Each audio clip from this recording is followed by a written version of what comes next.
అండి అందరికీ ఇవాళ వచ్చేసి బేసన్ ఫ్రై చూపిస్తానండి. బేసన్ ఎలా ఫ్రై చేయాలో చాలా బాగుంటుంది అనమాట. మహారాష్ట్ర స్టైల్ ఇది. సో ఇప్పుడు చేసే విధానం అనమాట. ఆనియను ఒక 2 ఆనియను పెద్ద పెద్దవి తీసుకున్నాను. 4 పచ్చిమిరపకాయలు ఇలా పోసుకున్నాను. కరివేపాకు, జీలకర్ర, ఆవాలు. ఇంకా ప్రాసెస్ చూపిస్తాను. ఇప్పుడు తయారు చేసే విధానం అనమాట. కడాయి పొయ్యి మీద పెట్టుకొని పెద్దగా పెట్టుకోవాలన్నమాట. ఇప్పుడు ఒక 3 స్పూన్ల ఆయిల్ పోసుకోవాలండి. ఆయిల్ దీనికి ఎక్కువ పడుతుంది. సో ఆయిల్ 3 స్పూన్ల ఆయిల్ పోసుకుంటున్నాను. ఈ ఆయిల్ హీటెక్కినాక ఒక స్పూన్ జీలకర్ర,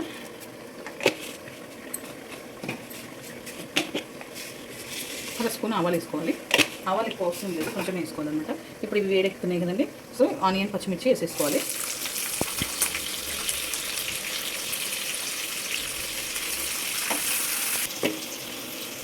ఇది ఈ స్పూన్ తోటి 3 స్పూన్లు తీసుకున్నానండి బేసను. సో దీంట్లో ఇప్పుడు అల్లం వెల్లిపాయ పేస్ట్ దీంట్లోనే కలుపుకోవాలండి. అన్ని బేసన్లో అల్లం వెల్లిపాయ పేస్ట్ సగం చెంచా చేసుకుంటున్నాను.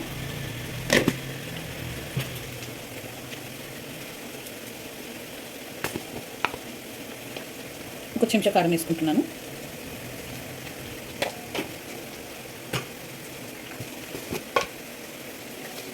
ఒక చెంచాన్నర ఉప్పు వేసుకుంటాను.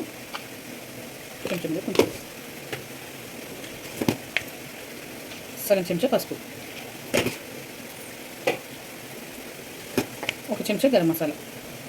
ఇవన్నీ వేసుకొని కలుపుకోవాలండి వాటర్ పోసి. ఇది ఆనియన్ కొంచెం బ్రౌన్ కావాలి. ఇవన్నీ కలుపుకొని వాటర్ పోసుకొని కలుపుకోవాలండి. ఇది మొత్తము ఇప్పుడు ఇది వాటర్ పోసుకొని కలుపుకోవాలి పేస్ట్ లాగా. ఓకేనండి. ఇప్పుడు కరివేపాకు తీసేస్తున్నాను. దీంట్లో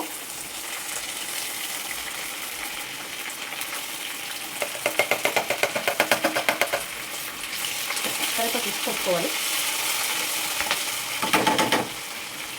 ఇలా మెత్తగా పేస్ట్ చేసుకోవాలండి. ఇది బేసను ఇప్పుడు దీంట్లో వేసేస్తున్నాను. ఇది బేసన్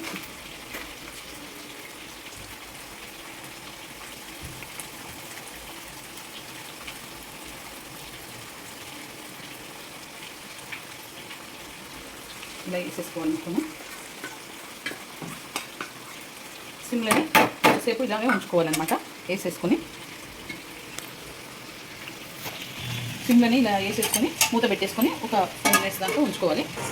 ఓకేనండి. ఇలా అయింది. ఇప్పుడు గరం మసాలా వేసుకుంటున్నాను. ఒక స్పూను వేసుకొని కలుపుకోవాలి. ఒక 5 మినిట్స్ ఉంచి ఇక బంద్ చేసుకోవాలి అన్నమాట. చాలా బాగుంటుంది. మీరు కూడా ట్రై చేయండి. ఇంట్లో చాలా టేస్టీగా ఉంటుంది.